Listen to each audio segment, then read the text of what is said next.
All right, so Fig Community World, they just posted this clip saying, "You introduced cripping to No Jumper. AD responds to his influence amid No Jumper Rico." Is so much inconsistencies just in that title alone. But we'll jump into it. Let's just see what they got to say, because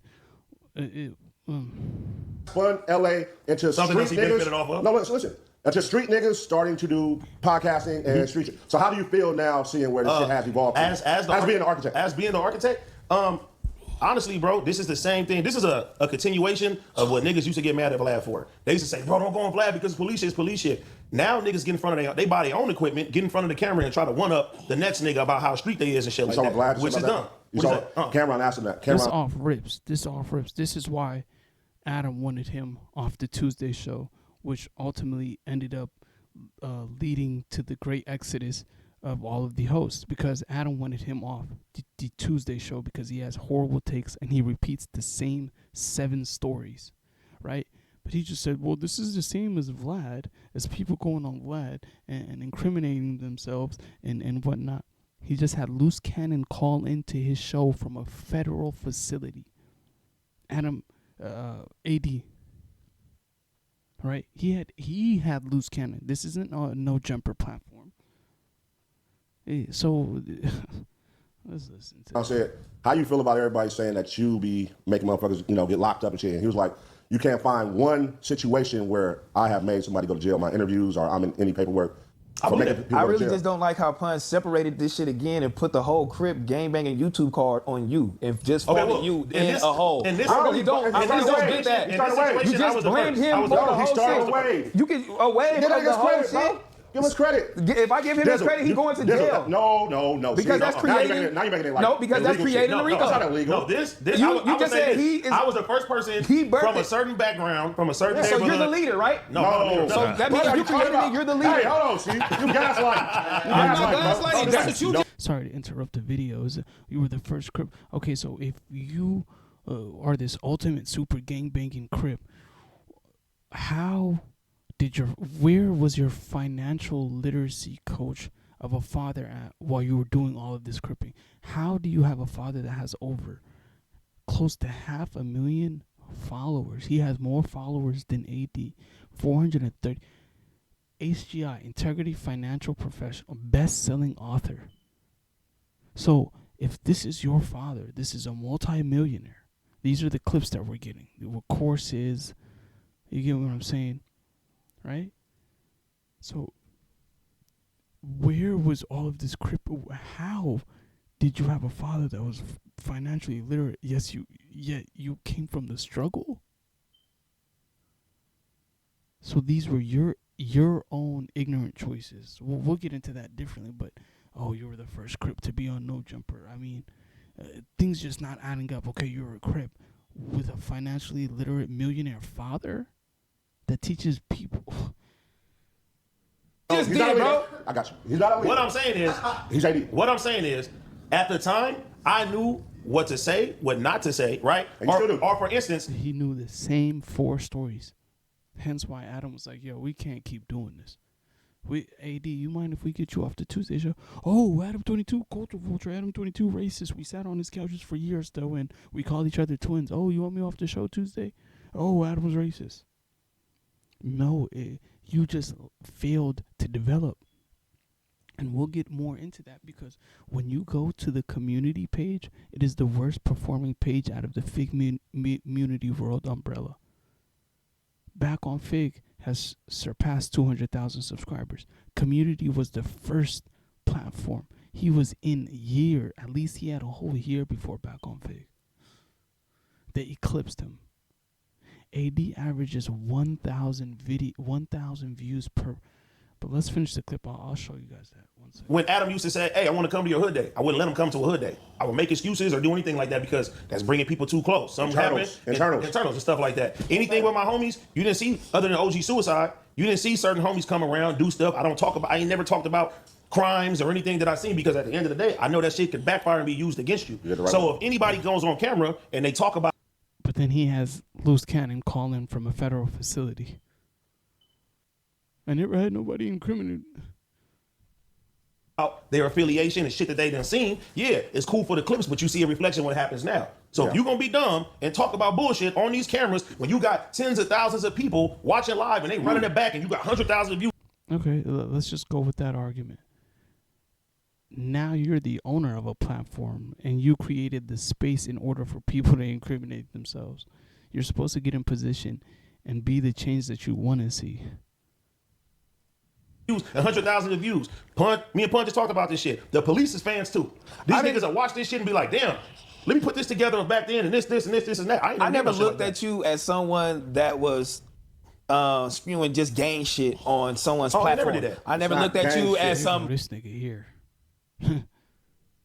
some Crip member on No Jumper. I never looked at you. Here go the Tiger charity case, the AD charity case, the Heather Sanders charity case. Talking like he's a voice in hip hop.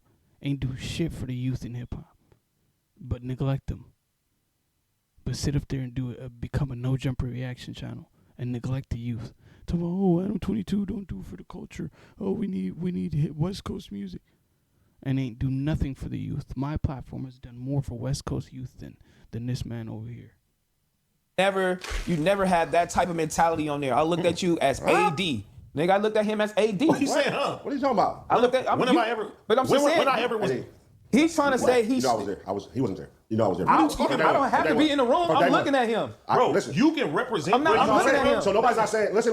Nobody's not saying you came on there, nigga, doing what these new wave of street LA podcasts are doing. But you were the first. Which Vinny will say, 100%. First street nigga from LA to be on the internet doing podcasts. But the people didn't know that. Listen, bro. You knew that, though. Doing podcasts, that was not, AD, when you reached out to me and said, hey, what do you think about me doing this? And you're like, man, people gonna give me backlash. Nobody was doing it. Nobody was doing it. AD used to get on the platforms and say a little bit too much than he should, too.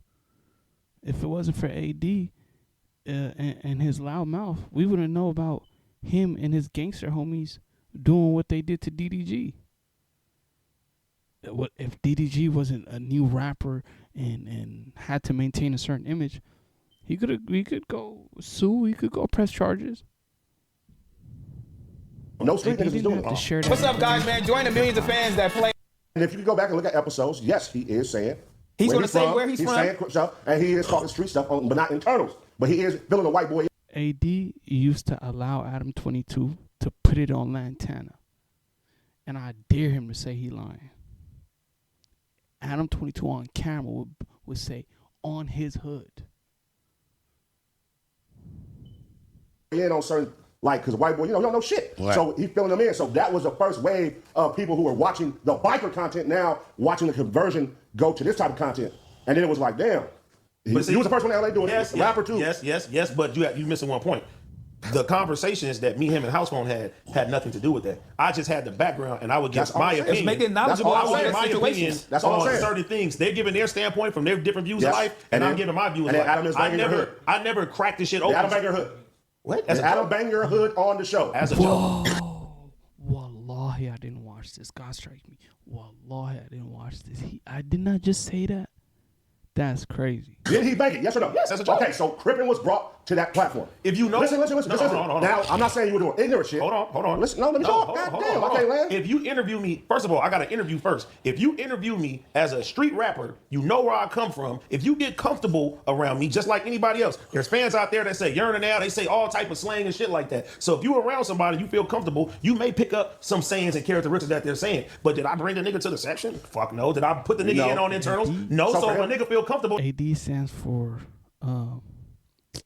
avoid direct accountability. To say, hey, so you my homie, I'm with your hood and shit like that as a joke. I didn't see nothing wrong with that shit. So for him to pick up and say, I'm from, and then represent your hood, that means he hears it on the show. Okay, cool. Now that's all I'm saying. That's valid. So let's move on. So basically I'm saying you birthed this wave, but it evolved into something out of control. The street niggas getting on internal information and now saying what crimes they did on the internet. And they're coming on platforms on podcasting side and doing it. Plunge just put us in page 41. No, that's not putting page 41. I'm saying, how do you feel? How does that feel? T-Rail want to act innocent like he ain't had loose cannon call in on his platform too.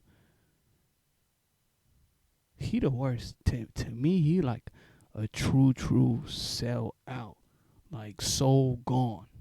Out of there. Nothing in there. Like you could look him in his eyes and be like, where the human and where the... Oh, it's gone. Been gone. But I can understand. Just imagine all the situations he's been through. You got Tiger. You got people allegedly being around Tiger that's different. How do I say it? That woke up one day going into one bathroom, and then the next day they can go into another bathroom. He been around that type. He locked in. You know what I'm saying? It don't matter if wifey pay the bills. Then you talking about soul. So you gonna say, oh, he just put us on page 41. You the same one who had Loose calling in on your platform from a federal facility and then criticize the white man. Yeah, but this shit evolved. Are you watching this shit? Bro. Like, this is really crazy. Yeah, but you got evolved. It ain't gonna stop. This Rico ain't gonna stop. Nothing. But you have to understand, bro. I'm a person that sit there and looks and say, oh, here's a new window to, you know what I'm saying, move forward. Even what we do now. It's the reason why I tell T-Real, hey, let's go out here and let's go blend in with these people and shit too. It's expansion for the brand. That's what we supposed to be fucking doing. So when I go on that platform and I got little white kids running up to me now, I'm like, oh, that's this all is they ever cared about, the little white kids. That's why they neglect the youth of the inner cities. And that's what I mean by like, damn, that's probably what I'm gonna have to do to make it where I need to be. Like these 40-year-old sellouts, these 40-year-old busters that don't do for the youth, that neglect them.